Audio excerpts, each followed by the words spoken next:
ঘনিয়ে আসছে বাংলাদেশ নিউজিল্যান্ডের ওয়ানডে ও টি-20 সিরিজ। চলতি মাসে 17 এপ্রিল থেকে শুরু হবে 3 ম্যাচের ওয়ানডে সিরিজ আর 27 এপ্রিল থেকে শুরু হবে 3 ম্যাচের টি-20 সিরিজ। দুই সিরিজের মধ্যে ওয়ানডে সিরিজটি টাইগারদের খুবই গুরুত্বপূর্ণ।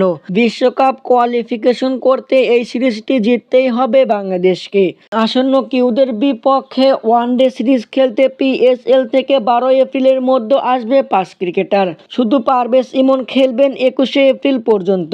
তবে ওয়ানডে সিরিজ খেললেও টি-20 সিরিজ খেলবে না নাহিদ রানা ও মুস্তাফিজুর রহমান।